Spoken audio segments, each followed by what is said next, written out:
Hello friends, అందరికీ నమస్కారం. Welcome to my channel life of BS. Present మేము గోవా నుండి మురుదేశ్వరకి అయితే వెళ్తున్నాము. గోవా విశేషాలు మన ఛానల్లో ఆల్రెడీ ఉన్నాయి, ప్లీజ్ వాచ్ చేయండి. అలాగే మన ఛానల్ని సబ్స్క్రైబ్ చేసుకోండి. గోవా నుండి మురుదేశ్వర 190 కిలోమీటర్స్ దూరంలో అయితే ఉంటుంది. సో ఈ గోవా నుండి కార్వార్ 1 అవర్, అలాగే నెక్స్ట్ మురుదేశ్వర అయితే వస్తుంది. సో ఫైనల్గా మురుదేశ్వర అయితే రీచ్ అయినాము. టెంపుల్ దగ్గరలో అయితే రూమ్ అయితే బుక్ చేసుకున్నాము. సో జస్ట్ హోటల్ అతనికి కాల్ చేసి అక్కడైతే బుక్ చేసుకున్నాము. పోయే వాళ్ళ మీద అయితే డిపెండ్ అవ్వలేదు. సో మాకైతే హోటల్ 1000 రూపీస్ పడింది పర్ డేకి. సో ఫైనల్గా అయితే మురుదేశ్వరకి అయితే రీచ్ అయిపోయినాము. సో మనమైతే రూమ్కి వెళ్ళేసి సో లగేజ్ అంతా అక్కడ పెట్టేసి నెక్స్ట్ ఫ్రెష్ అప్ అయ్యేసి టెంపుల్ విశేషాలు ప్లస్ ఇక్కడున్న స్థల పురాణం ఆ డీటెయిల్స్ అన్నీ అయితే తెలుసుకున్నాము.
ఫైనల్గా రూమ్కి అయితే రీచ్ అయిపోయి రూమ్లో లగేజ్ అంతా పెట్టేసి మేమైతే ఫ్రెష్ అప్ అయ్యేసి కొద్దిసేపు రెస్ట్ తీసుకొని ఇప్పుడైతే టెంపుల్ చూడడానికి అయితే వెళ్తున్నాము.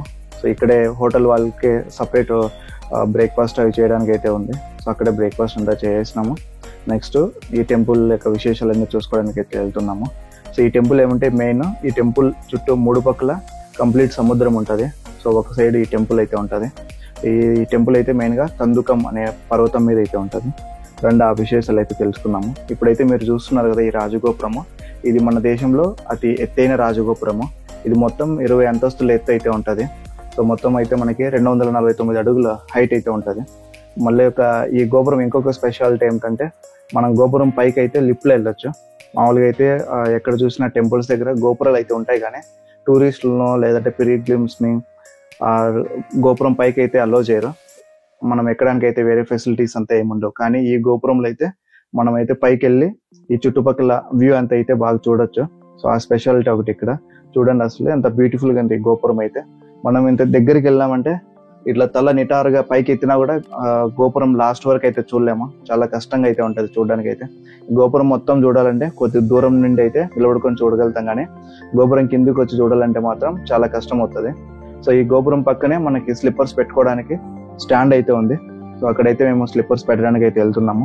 పర్ పేర్ అయితే 5 రూపీస్ అలా ఛార్జ్ చేస్తారు. సో ఇక్కడైతే స్లిప్పర్స్ పెట్టేసి మనం ఇంకా గోపురం దగ్గరికి అయితే వెళ్దాము. సో ఈ గోపురం స్టార్టింగ్ లోనే లెఫ్ట్ సైడ్ రైట్ సైడ్ 2 ఏనుగు విగ్రహాలు అయితే ఏర్పాటు చేసినారు. చాలా పెద్దగా ఉన్నాయి. చూడడానికి అయితే రియల్ ఏనుగులు అయితే ఏ విధంగా ఉన్నాయో అట్లే ఉన్నాయి. మనం కొద్దిగా దూరం నుండి చూసినట్లయితే సో పర్టికులర్ గా రియల్ ఏనుగులు అయితే తెచ్చి ఇక్కడ పెట్టినట్లయితే ఉంటది. దగ్గరకు వస్తే గానీ తెలియదు అవి బొమ్మలు అని చెప్పేసి. ఇట్లా గోపురం లోపలికి వస్తానే మనకి రైట్ సైడ్ ఒక కౌంటర్ అయితే కనపడుతుంది. లిఫ్ట్ లో వెళ్ళడానికి ఇక్కడైతే టికెట్ తీసుకోవాలా. పర్ పర్సన్ వచ్చేసి 20 రూపీస్ అలా ఛార్జ్ చేస్తారు. పైకి వెళ్ళడానికి అయితే 2 లిఫ్ట్లు అవైలబుల్ ఉంటాయి. సో జనాలు పైకి వెళ్ళి వస్తూ ఉంటారు కాబట్టి మనం ఆ లిఫ్ట్ వచ్చేంత వరకు వెయిట్ చేయాలా. టికెట్ తీసుకుంటేనే ఇతను చెప్తాడు ఫస్ట్ లిఫ్ట్కి వెళ్ళాలా, సెకండ్ లిఫ్ట్ సైడ్ వెయిట్ చేయాలా అని చెప్పేసి.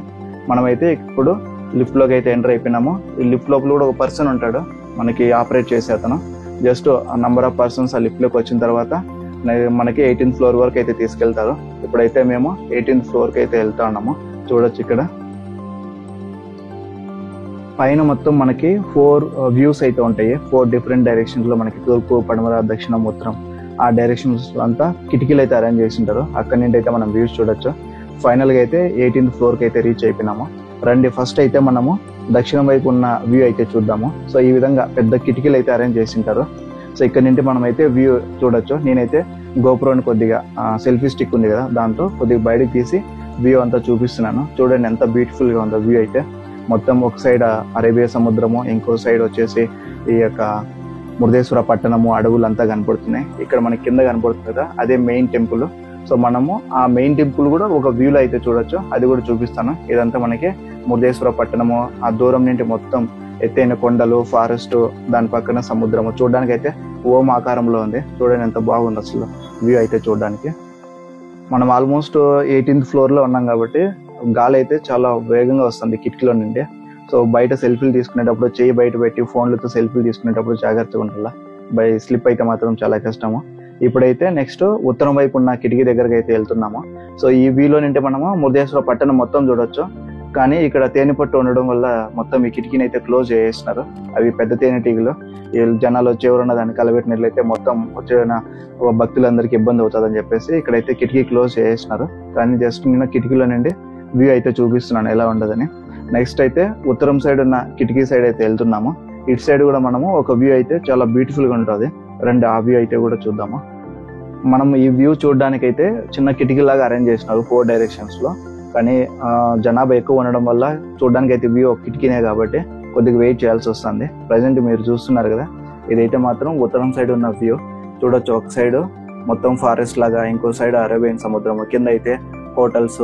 ప్లస్ మనం చూసినట్లయితే మనుషులు అయితే చిన్న చిన్న చీమల్లా కనపడుతున్నారు. అట్లాగే ఈ వ్యాన్లు, బస్సులు ఇవన్నీ మనం చిన్నప్పుడు ఏవైతే బొమ్మలు ఆడుకుంటున్నామో అలా ఉన్నాయి. ప్లస్ ఆ బీచ్ సైడ్ మొత్తం హోటల్స్, అక్కడే కొన్ని బోట్లు సముద్రంలో నిలబడినారు చూడండి. సో ఇవంతా వ్యూ అయితే మాత్రం చాలా బ్యూటిఫుల్ గా ఉంది. వాటర్ అయితే చూడండి పైనుండి చూస్తా అంటే చాలా క్లియర్ గా ఉండేట్లయితే ఉంది. సో ఇదే ఉత్తరం సైడ్ ఉన్న వ్యూ మొత్తము. ఇప్పుడైతే మనము నెక్స్ట్ పడమర సైడ్ ఏదైతే వ్యూ ఉందో మెయిన్ వ్యూ అదైతే చూద్దాం రండి. సో ఇది మెయిన్. ఇక్కడ నుండి అయితే మనం టెంపుల్ అయితే చూడొచ్చు. చాలా బ్యూటిఫుల్ గా ఉంటుంది చూడడానికి అయితే. ఈ వ్యూలో అయితే మనకి మొత్తం శివుని స్టాచ్యూ, ఆ శివుడు ఒక కందుక పర్వతం మీద, ఇదంతా కందుక పర్వతము, దీని మీద ఈ టెంపుల్ అయితే ఉంది. సో మనం ఆ శివుని స్టాచ్యూ దగ్గరికి వెళ్ళినప్పుడు అక్కడ ఉన్న విశేషాలన్నీ మీకైతే షేర్ చేసుకుంటాను. ఆ శివుని స్టాచ్యూ కింద అయితే భూ కైలాస్ కేవ్స్ అని ఉంది. సో ఆ కేవ్స్ ఎందుకు ఏర్పాటు చేసినారు, ప్లస్ ఈ స్థలం యొక్క స్పెషాలిటీ ఏంటి, అవంతా మనము కిందికి వెళ్ళినప్పుడు అయితే ఎక్స్ప్లెయిన్ చేస్తాను. ఇక్కడ కనపడుతుంది కదా, ఇక్కడ అది మెయిన్ టెంపుల్. ఇక్కడ ఉన్న మురుదేశ్వర స్వామి యొక్క మెయిన్ టెంపుల్ ఇది. సో ఇక్కడైతే మనం కిందికి వెళ్ళినప్పుడు ఆ టెంపుల్ అయితే దర్శనం చేసుకుందాము. చూడొచ్చు కంప్లీట్ గా 3 పక్కల సముద్రము, మధ్యలో ఈ పర్వతం ఉన్నట్లు ఉంది. చాలా బ్యూటిఫుల్ గా ఉంది. అటు సైడ్ చుట్టూ అంతా గార్డెన్, ప్లస్ ఇక్కడ స్టే చేయడానికి హోటల్స్, ఇదంతా ఉంది. చాలా నీట్ గా మెయింటైన్ చేస్తున్నారు. ఈ శివుని విగ్రహం అయితే మాత్రము మనకి డే టైమ్ సన్లైట్ పడడం వల్ల అదంతా సిల్వర్ కోటింగ్ కదా, సో చాలా బ్రైట్ గా అయితే మెరుస్తూ ఉంటది. నైట్ అయితే డిఫరెంట్ వ్యూ లైట్స్ అంతా అరేంజ్ చేస్తారు. కానీ డే టైం అయితే మాత్రం సన్లైట్ కి నేచురల్ గా అదైతే మొత్తం గ్లో లాగా కనబడతా ఉంటది. సో ఇదైతే వ్యూ అయితే మాత్రం చాలా బాగుంది ఇటు సైడ్ చూడడానికి అయితే. మేమైతే ఫైనల్ గా ఇటు సైడ్ ఉన్న వ్యూస్ అన్ని చూసుకొని నెక్స్ట్ అయితే కిందికి వెళ్ళడానికి లిఫ్ట్ కోసం అయితే వెయిట్ చేస్తా ఉన్నాము. నెక్స్ట్ కిందికి వెళ్ళేసి లోపల దేవుని దర్శనం అయితే చేసుకుందాము. ఫైనల్ గా లిఫ్ట్ లో నుండి కిందికి అయితే వచ్చేసినాము. సో లిఫ్ట్ లోకి వెళ్ళి రాజగోపురం పైకి వెళ్ళి అక్కడంతా డిఫరెంట్ ప్లేసెస్ లో, డిఫరెంట్ డైరెక్షన్స్ లో మనం ఆ వ్యూస్ చూడడం అయితే చాలా బ్యూటిఫుల్ గా ఉంది. అదొక డిఫరెంట్ ఎక్స్పీరియన్స్. కానీ పైన నిలబడుకున్నప్పుడు ఆ కిటికీలో నుండి గాలి మాత్రం చాలా ఫోర్స్ గా లోపలికి వస్తుంది. అసలు మనం ఏమన్నా సెల్ఫీలు తీసుకున్నప్పుడు చెయ్యి బయట పెట్టినామంటే ఆ ఫోర్స్ కే చెయ్యి షేక్ అయ్యి మొబైల్ కింద పోయే ఛాన్స్ అయితే ఉంది. కొద్దిగా కేర్ఫుల్ గా ఉండాలి. మేమైతే కిందకి వచ్చేసి ఇప్పుడు దేవుని దర్శనం కోసం అయితే వెళ్తా ఉన్నాము. చూడొచ్చు ఇక్కడైతే ప్లేస్ అంతా మాత్రం చాలా నీట్ గా ఉంది. మనం కూడా ఇక్కడికి వచ్చినప్పుడు ఏదైనా వాటర్ బాటిల్స్ ప్లస్ తినుబండలు ఏమైనా తెచ్చుకున్నప్పుడు ఇక్కడ ఎక్కడంటే అక్కడ వేయకుండా డస్ట్బిన్ అరేంజ్ చేసినారు. అక్కడైతే వేసి ఈ ప్లేస్ ఎంతైతే నీట్ గా ఉందో దీన్ని అయితే అలాగే మెయింటైన్ చేద్దాము. ఎందుకంటే ఇది ఒక మన హిస్టారిక్ ప్లేస్, ప్లస్ మనకి హిందువులకంతా ఒక ముఖ్యమైన ప్లేస్ కాబట్టి మనం అంతా నీట్ గా మెయింటైన్ చేసుకోవాలా. సో ఇప్పుడు చూడొచ్చు, మేము పైనుండి చూసాం కదా ఏదైతే దక్షిణం వ్యూ ఉందో అదే ఇదంతా. సో మేమైతే సైడ్ వెళ్ళి ఊరికేట్లా సముద్రం అంతా చూస్తున్నాం. వ్యూ అయితే మాత్రం చాలా బ్యూటిఫుల్ గా ఉంది. ప్లస్ అలాగే ఇటు సైడ్ ఏం షాడోస్ మనకి నీడ లేకపోవడం వల్ల పైనుంటి ఎండ కూడా అట్లాగే చాలా చురుగ్గా అయితే తగులుతుంది మనకి. మన కెమెరాస్ అయితే ఇక్కడ వరకు అలో ఉంది, టెంపుల్ లోపలికి అయితే అలో లేదు. కానీ లోపల విగ్రహం మాత్రం మనకి శివుడి యొక్క లింగం అయితే మాత్రం పైకి కనపడదు. మనకి శివుని చుట్టూ ఏదైతే పానపట్టం ఉంటుందో అది కనపడుతుంది. దాని లోపల కిందిగా విగ్రహం చిన్నగా శివుడి లింగం అయితే కనపడుతుంది. లోపల శివుని విగ్రహంతో పాటు శివుడి గుడితో పాటు ఇంకా రకరకాల లైక్ మనకి వినాయకుని గుడి, అలాగే ఆంజనేయ స్వామి గుడి, నవగ్రహాల గుడి అవన్నీ ఉన్నాయి. సో లోపల అయితే మన కెమెరాలో లేదు కాబట్టి అవంతా నేను చూపించలేకపోతున్నాను. కానీ లోపల మాత్రం చాలా ప్రశాంతంగా ఉంటుంది. ప్లస్ దర్శనం కూడా తొందరగా అయిపోయింది. అంత జనాభా ఉన్నా కూడా తొందరగా వచ్చేస్తున్నాము. కానీ చాలా బాగుంది లింగం చూడడానికి, అంతా లోపల అయితే చాలా బాగుంది. ఇప్పుడైతే బయట వచ్చేసినాము. నెక్స్ట్ పైనుండి చూసాము కదా శివుడి స్టాచ్యూ, అవంతా వ్యూ, ఆ పార్కు అవంతా చూడడానికి అయితే నడుచుకుంటూ వెళ్తున్నాము. సో చెప్పులు అయితే ఇక్కడే పెట్టేసినాము. ఈ ఏరియా మొత్తం మనం ఇంకా చెప్పులు లేకనే ఇంకా శివుడి దగ్గరికి అయితే వెళ్ళాలి. చూడండి ఎంత విగ్రహం అయితే చూడడానికి ఎంత బ్యూటిఫుల్గా, ఎంత పెద్దగా కనపడుతుంది. అయితే మన ప్రపంచంలో శివుని విగ్రహాలు చాలా ఉన్నాయి. దాంట్లో కూడా చాలా ఎత్తైన విగ్రహాలు కూడా చాలా ఉన్నాయి. అందులో ఫస్ట్ వచ్చేసి నేపాల్లో ఉండే విగ్రహము, అది ప్రపంచంలోనే అతి ఎత్తైన విగ్రహము. నెక్స్ట్ వచ్చేసి మన దేశంలో ఉండే ఈ విగ్రహమే అతి ఎత్తైనది, ప్రపంచంలో 2వ అతి ఎత్తైనది. కానీ మన దేశంలో ఇదే అతి ఎత్తైన విగ్రహము. దీని హైట్ వచ్చేసి 123 అడుగులు అయితే ఉంది. సో ఇది కట్టడానికి 2 సంవత్సరాలు అయితే పట్టింది. కానీ చాలా బ్యూటిఫుల్ గా కట్టినారు. ఇది మనకి పైన అంతా సిల్వర్ పెయింటింగ్ వేయడం వల్ల day time sunlight silver colour మీద పడి మొత్తం మనకి గ్లో లాగా అయితే కనబడుతుంది. ఇక్కడైతే ప్లేస్ అయితే చాలా నీట్ గా ఉంది. ఇక్కడ చూడడానికి అయితే ఈ చుట్టుపక్కల నుండి ప్రాంతాల నుండి కాకుండా విదేశాల నుండి కూడా చాలా మంది అయితే భక్తులు వస్తూ ఉంటారు. సో మాకైతే చాలా మంది భక్తులు అయితే కనపడ్డారు. నెదర్లాండ్స్ నుండి, టర్కీ నుండి చాలా మంది అయితే ఇక్కడ మాకైతే కనపడ్డారు. వాళ్ళతో అయితే మేము మాట్లాడాము ఎక్కడి నుండి వచ్చారని కనుక్కుంటే ఒకరైతే నెదర్లాండ్స్ అన్నారు, ఇంకోరైతే టర్కీ నుండి వచ్చామన్నారు. సో విదేశాల నుండి కూడా వస్తున్నారు మన యొక్క హిందీ గుడులు ఇవన్నీ మన దేశ కల్చర్ అంతా చూసుకోవడానికి. ఈ మురుదేశ్వరకి అలాగే ఇక్కడ దగ్గరలో ఉన్న గోకర్ణకి అయితే ఒక స్థల పురాణం అయితే 2 ఆల్మోస్ట్ సేమ్ గా ఉంటాయి, ఒకదానికొకటికి సంబంధించినది. ఈ స్థల పురాణం అయితే మనకి త్రేతాయుగం నుండి ఉంది. సో ఆ విశేషాలు ఏమంటే ఈ శివుని విగ్రహం కింద అయితే భూ కైలాస్ కేవ్స్ ని ఏర్పాటు చేసినారు. అక్కడైతే ఆ స్టోరీ అయితే క్లియర్ గా మొత్తం విగ్రహాలను ఏర్పాటు చేసి ఆ కథనంతా ఎక్స్ప్లెయిన్ చేస్తారు. సో నేనైతే ఆ కథను మొత్తం మీకు చెప్తాను, ఇక్కడ ఏంటి జరిగింది, స్థల పురాణం ఏంటి, విశేషాలు అవన్నీ తెలుసుకుందాము. సో ఆ భూ కైలాస్ కేవ్స్ చూడడానికి అయితే మనకి ఎంట్రీ టికెట్ అయితే ఉంటుంది. ఒక్కొక్కరికి 20 రూపీస్ అయితే తీసుకుంటారు. జస్ట్ ఇలా పైకి వచ్చినట్లయితే ఇక్కడైతే శివుని కింద అయితే శివుని గుడి అయితే ఉంది చిన్నగా.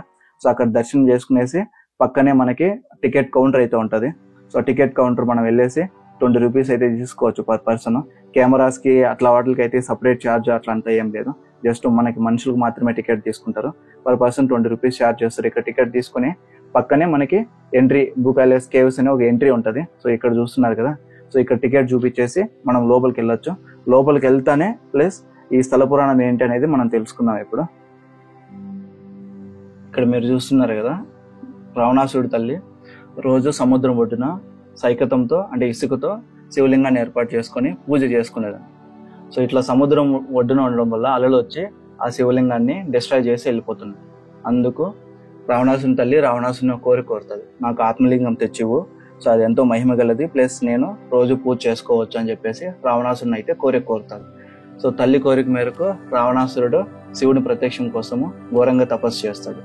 సో శివుడు ప్రత్యక్షం అయితే మనమైతే ఆత్మలింగం తీసుకోవచ్చు, అదైతే అతని తల్లికి ఇవ్వచ్చు అని చెప్పేసి ఘోరంగా తపస్సు చేస్తూ ఉంటాడు.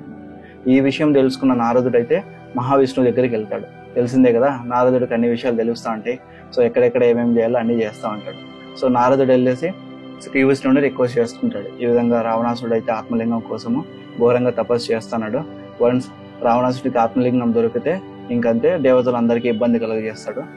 ఎలాగలాగా దీన్ని అయితే ఆఫ్ చేయి, ఎట్లా అట్లా దీన్ని కాపాడు, లోకాలన్నింటినీ కాపాడు అని చెప్పేసి రిక్వెస్ట్ చేసుకుంటాడు. ఫైనల్ గా రావణాసుడికి అయితే మనకి శివయ్య అయితే ప్రత్యక్షమవుతాడు. సో ఇక్కడ విష్ణువు అయితే తన మాయతో రావణాసురుడు ఆత్మలింగాన్ని కోరే బదులు పార్వతీదేవి కావాలని చెప్పి కోరేటట్లు చేస్తాడు అనమాట.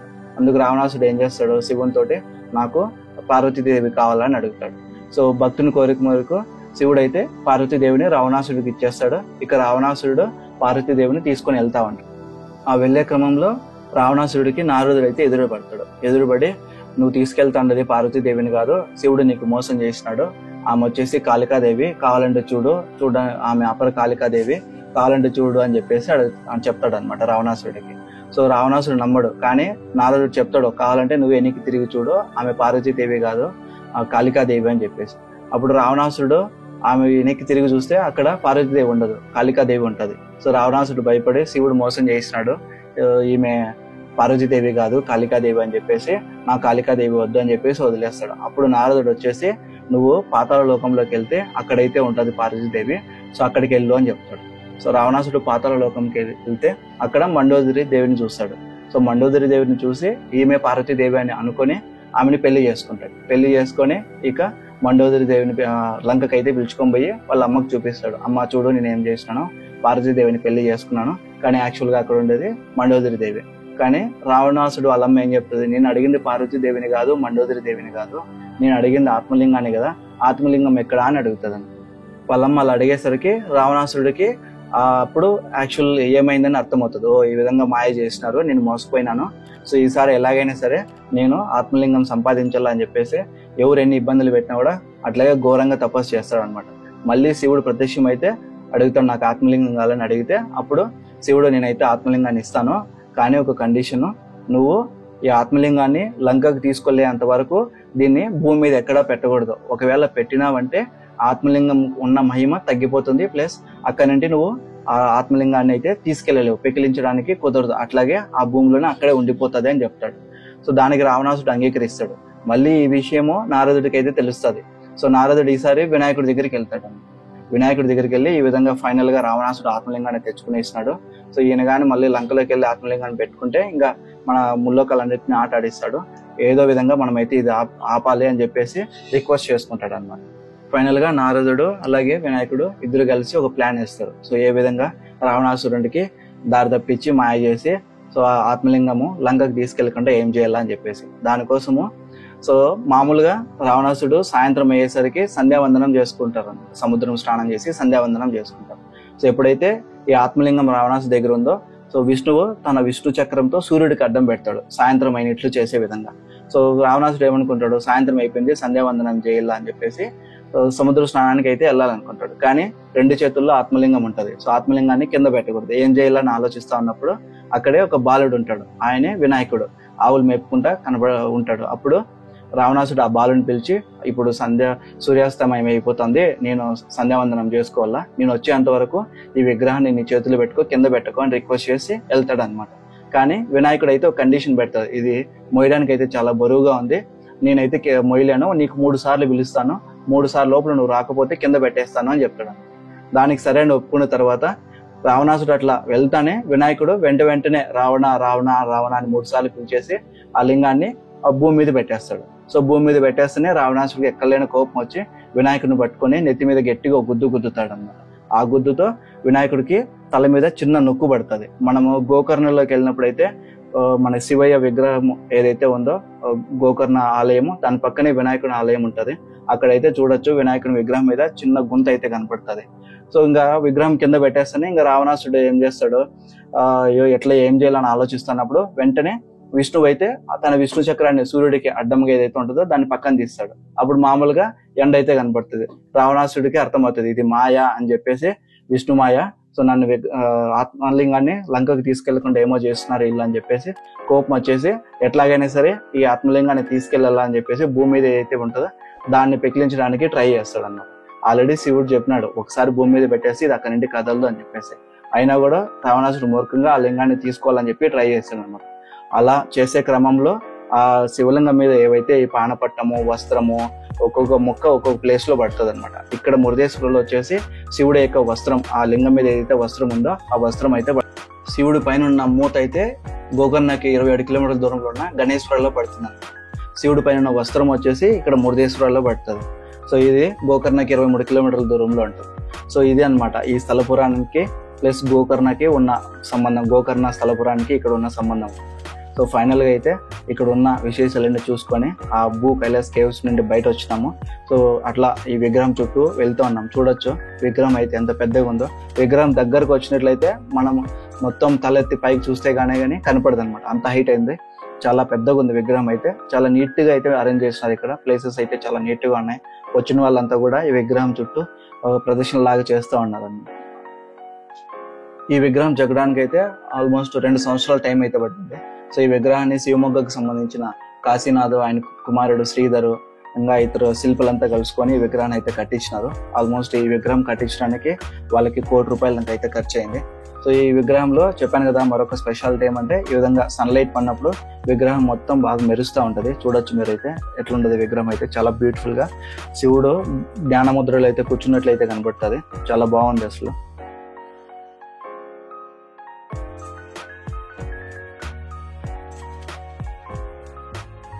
శివుడి విగ్రహం వెనకాల అయితే మనం సముద్రం వ్యూ అయితే చూడొచ్చు. ఇక్కడంతా కొన్ని హోటల్స్ అవన్నీ ఉన్నాయి. ప్లస్ అక్కడ మీరు దూరంగా చూస్తున్నారు కదా, ఇక్కడ పూర్వం ఒక కోట ఉండేది టిప్పు సుల్తాన్ కాలంలో.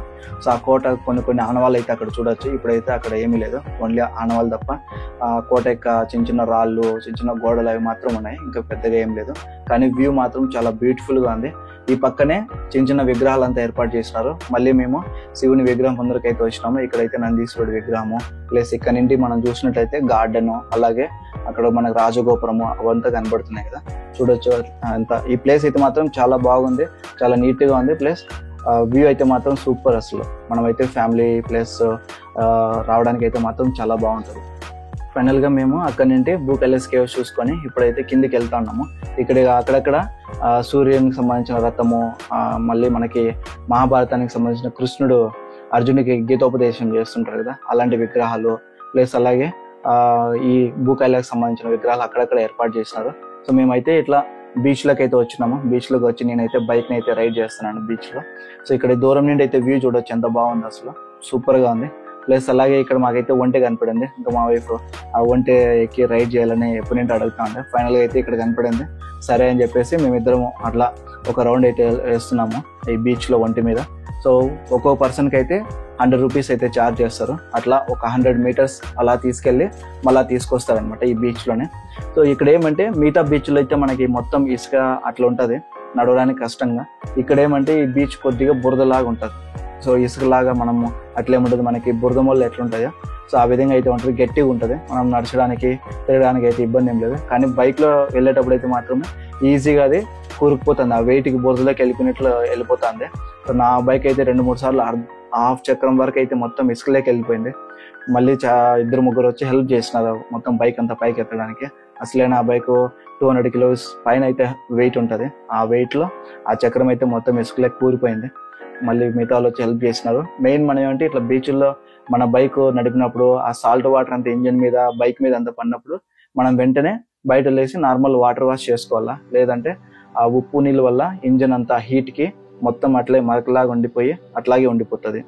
సో ఫైనల్ గా మేమైతే బైక్ అంతా వాష్ చేసుకొని ఈవినింగ్ కొద్దిసేపు రెస్ట్ తీసుకొని ఇప్పుడైతే నైట్ వ్యూ చూడడానికి అయితే వస్తున్నాము. చూడొచ్చు నైట్ వ్యూ మొత్తం ఈ విధంగా లైట్స్ అయితే అరేంజ్ చేసినారు. కానీ నైట్ టైం మనము లిఫ్ట్స్ అయితే ఉండవు, ఒక ఈవినింగ్ 6-7 వరకు మాత్రమే లిఫ్ట్స్ అయితే ఉంటాయి, తర్వాత అయితే ఉండవు. జస్ట్ ఊరికే కింద అయితే ఈ సరౌండింగ్ ఏరియా అయితే మొత్తం చూసుకోవచ్చు. మేమైతే నడుచుకుంటూ వెళ్తున్నాము ఇవి మొత్తం చూడడానికి. చుట్టూ సముద్రమే కదా, సో చల్లగా చాలా చల్లగా వస్తున్నాయి గాలులు అయితే మాత్రము. మనకి వింటర్ సీజన్ లో కంప్లీట్ వింటర్ లో ఏ విధంగా అయితే చలి వేస్తుందో ఆ విధంగా ఉంది ఇక్కడ. డే టైం అయితే ఎంత వేడిగా ఉందో సాయంత్రం అయ్యేలకు అంత చల్లగా ఉండదు. సో సాయంత్రం అయ్యేసరికి సముద్రము మొత్తం మనకి పైనుండి చూసాం కదా, షాప్స్ అన్ని కనపడుతున్నాయి. ఆ షాప్స్ మొత్తం వాటర్ తో కవర్ అయిపోతాయి, అంత ముందరకు వచ్చేస్తుంది నైట్ అయితే సముద్రము. ఇట్లా రాజగోపురం వ్యూ అంతా చూసుకొని మళ్ళీ రాజగోపురం పక్క నుండి సో శివుని స్టాచ్యూ దగ్గరికి అయితే వెళ్తున్నాము. సో శివుని స్టాచ్యూ నైట్ టైంలో అయితే కొద్దిగా డిఫరెంట్ కలర్స్ లైట్స్ అయితే వేసింటారు విగ్రహం మీద కనపడేదానికి. సో మేమైతే ఆ వ్యూ చూడడానికి అయితే వెళ్తున్నాము, రండి మీరు కూడా అయితే చూద్దరు. సో ఇక్కడ కూడా అంతే, మొత్తము ఏరియా మనం డే టైం చూసినాం కదా నడుచుకొని వచ్చింది మొత్తం స్టెప్స్ అంతా సేమ్ అదే ఏరియా ఇదంతా. పక్కన అయితే హోటల్స్, మనకి ఏటీఎంస్ అన్ని అవైలబుల్ ఉంటాయి ఇక్కడ. నెట్వర్క్ అంతా ఏం ప్రాబ్లం ఉండదు. మనము ఈ మురుదేశ్వర చేరుకోవడానికి అయితే బస్సెస్ లో రావాలనుకునే వాళ్ళు మనం హొన్నవరకు వచ్చేసి హొన్నవరం నుండి రావచ్చు, లేదంటే ఉడిపి నుండి మురుదేశ్వర రావచ్చు. ఇంకా ట్రైన్లో అట్లా రావాలనుకుంటే డైరెక్ట్ గా మురుదేశ్వర దగ్గరే మనకి ఒక రైల్వే స్టేషన్ అయితే ఉంది. కానీ ఈ రైల్వే స్టేషన్ లో అన్ని ట్రైన్స్ ఆగవు, ఓన్లీ ప్యాసింజర్ మాత్రమే ఆగుతాయి. సో దాన్ని బట్టి మనము ఏ ట్రైన్స్ అయితే ఆగుతాయి అవి చూసుకొని ఇక్కడైతే మనం రావచ్చు. ఇంకా ఫ్లైట్ లో అట్లా రావాలంటే దగ్గర ఎయిర్పోర్ట్ అంటే మంగళూరు ఎయిర్పోర్టే. సో మంగళూరు నుండి బై రోడ్ మనం మంగళూరు, ఉడిపి అట్లా మురుదేశ్వర రావచ్చు. ఇవి మనకి ట్రాన్స్పోర్టేషన్ ఫెసిలిటీస్ అంటే ఇవి. కానీ ఇక్కడ మాత్రం చుట్టూ హోటల్స్ అయితే చాలా ఉన్నాయి, మనం స్టే చేయడానికి అయితే ప్రాబ్లం ఉండదు. ఫుడ్ కూడా ఆల్మోస్ట్ మన సైడ్ ఉన్నట్లే ఉంటది కాబట్టి అది కూడా ఏం ప్రాబ్లం లేదు. మీరైతే హోటల్ తీసుకునేటప్పుడు వాళ్ళకి కొన్ని చోట్ల వాళ్ళు ఏమంటే పైన లాడ్జింగ్, కింద ఫుడ్ తినడానికి హోటల్ అట్లా ఉంటది. సో అట్లయితే తీసుకోండి. కొద్దిగా రూమ్ లో కూడా డెలివరీ అట్లా చేస్తారు కావాలంటే తినడానికి. కింద అయితే మాత్రం ఫుడ్ దొరుకుతుంది, పైన మనం స్టే చేయొచ్చు, మళ్ళీ వేరే చోట వెతుకునేదానికి అట్లా అంతా ఏం లేకుండా. సో మాకైతే మురుదేశ్వర అయితే నేనైతే ఇది రావడం సెకండ్ టైము. సో చాలా బెటర్ ఎక్స్పీరియన్స్, చాలా బాగుంది. సో ఇక్కడే నైట్ అయితే ఇక్కడే స్టే చేసినాం. నెక్స్ట్ మార్నింగ్ మేము మురుదేశ్వరం నుండి బెంగళూరు అయితే రిటర్న్ వెళ్తున్నాము. ఈ బెంగళూరుకి సేమ్ మనము గోవాకి అయితే రూట్ అయితే వెళ్ళాము. హొన్నవరం నుండి జోగ్ ఫాల్స్ నుండి నెక్స్ట్ చిత్రదుర్గ అంటే బెంగళూరు, ఈ రూట్లో అయితే వెళ్తున్నాము. సో మేము ఆల్రెడీ ఈ రూట్ మీకు గోవాకి వెళ్ళేటప్పుడు అయితే చూపించినాను కాబట్టి ఇప్పుడైతే మొత్తం ఈ రోడ్ అయితే ఏం చూపించాను, జస్ట్ ఊరికే అక్కడక్కడ మెయిన్ వ్యూస్ ఉంటాయి అవి మాత్రమే చూపిస్తాను. సో మురుదేశ్వరం నుండి అర్లీ మార్నింగ్ బయలుదేరినాము. ఇదైతే మీరు చూస్తున్నారు కదా, ఇదంతా గోవా రూట్. గోవా నుండి నెక్స్ట్ హొన్నవర దగ్గర మనం రైట్ తీసుకొని జోగ్ ఫాల్స్ రూట్లో అయితే వెళ్తున్నాము. చూడొచ్చు మార్నింగ్ అవడం వల్ల ఇది మొత్తం థిక్ ఫారెస్ట్, మొత్తం మంచు అయితే ఏ విధంగా ఉందో. సో కొద్దిగా కేర్ఫుల్గా వెళ్ళాలా. అటు సైడ్ ఆపోజిట్ వెహికల్స్ ఏమన్నా వచ్చినాయంటే మార్నింగ్ మంచులో మనకు కనపడదు, కొద్దిగా అయితే జాగ్రత్తగా అయితే వెళ్తా ఉన్నాము. ఈ గోవా ట్రిప్ విశేషాలన్నీ మన ఛానల్లో మొత్తము 6 పార్ట్స్గా అయితే అప్లోడ్ చేసినాను. సో ఫస్ట్ డే 1 నుండి బెంగళూరు నుండి గోవాకి వెళ్ళి గోవాలో అక్కడ ఉన్న ప్లేసెస్ అన్ని ఎక్స్ప్లోర్ చేసి మధ్యలో జోగ్ ఫాల్స్ కూడా ఎక్స్ప్లోర్ చేసినాము. ప్లస్ గోవా నుండి మళ్ళీ మురుదేశ్వరకు వచ్చి మురుదేశ్వరం ఉన్న ప్లేసెస్ అన్ని చూసుకొని ఫైనల్గా బెంగళూరుకి అయితే రిటర్న్ అవుతున్నాం. సో ఈ విశేషాలన్నీ మన ఛానల్లో ఆల్రెడీ ఉన్నాయి, ప్లీజ్ వాచ్ చేయండి. అలాగే మన ఛానల్ని సబ్స్క్రైబ్ చేయండి. ఈ వీడియోస్ అన్నిటిని మీ ఫ్రెండ్స్తో పాటు షేర్ చేసి మమ్మల్ని ఇలాగే ఎంకరేజ్ చేస్తూ ఉండండి. సో అదొక రిక్వెస్ట్. ఫైనల్గా ఇంకా మన చిత్రదుర్గ బెంగళూరు హైవే ఏదైతే ఉందో national highway, 6 lane highway. So ఇక్కడ నుండి ఇంకా జర్నీ అయితే చాలా ఫాస్ట్గా జరుగుతుంది. మొత్తం ఘాట్ రోడ్లు ఏమి ఉండవు, ఇంకా ఒకటే హైవే. మధ్యలో ఇంకా ఎక్కడైనా బ్రేక్ఫాస్ట్ చేసుకునేసి ఇంకా స్ట్రైట్ టు బెంగళూరు, ఇంకెక్కడ స్టాపింగ్ ఏమి ఉండదు, ఓన్లీ ఫ్యూయల్ బ్రేక్స్ తప్పించి. సో ఇదేనండి మా గోవా ట్రిప్ విశేషాలు. ప్లీజ్ మా ఛానల్ అయితే సబ్స్క్రైబ్ చేసుకోండి, అలాగే మీ ఫ్రెండ్స్తో అందరితో షేర్ చేయండి. Thanks for watching. జై హింద్.